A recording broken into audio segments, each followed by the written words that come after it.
Mwanzo mlango wa hiri mstari wa kwanza ta 25. Mulungu anaumba mwanamuche na mwanamlume. Visho ndivyo mulunguni na duniani zhakamilika hamwenga, na josini virizho ndani iye. Na siku ya fungahe Mulungu akimarigiza kazi zosini arozitengeza. Siku hiyo akioya baada ya shughuli zosini arozihenda, Mulungu akihasa. Siku hiyo ambayo waumba dunia werekana mimera zulianzi wala wereka izamera bani wereka kunavula na wereka kuna mtu wa kuirima.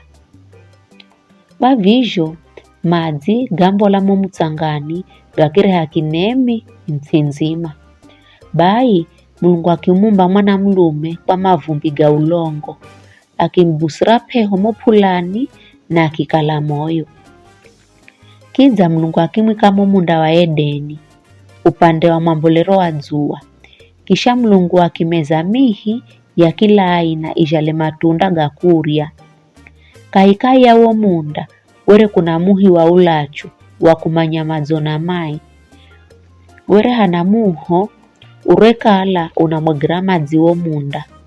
Nako ulako were udzagashika marane. Zinao muho wa kwanza were ni Pishoni.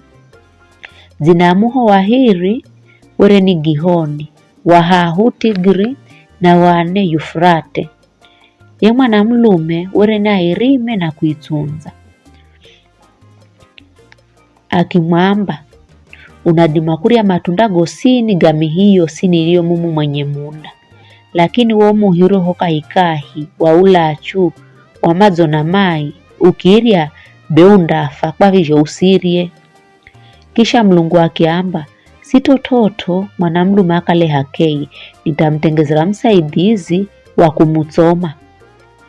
Bai kumbola kwa ulongo akiumba kila mnyama watakani wa kufugwa na hata utsongo, akimrehera ye mwanamlume ape madzina.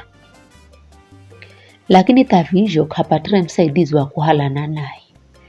Mulungu akimrehere mwanamlume utsinzizi muziho. Akilala ndoye Mulungu akihala lubavulwe lumwenga akimtengezera mwanamuchi wa kumfahiza akimrehera. Ndoye mwanamlume akiamba jeri yu bende msoza wa misoza yangu na nyama ya nyama yangu. Yuyu bendo andanifaha akimpa dzina akimwamba andamwiha mwanamuche kwa sababu wambola wa mwanamlume. Ndo mwanamlume andaricha babaye na mameye agurane na mchewe no mandakala mwiri mumwenga.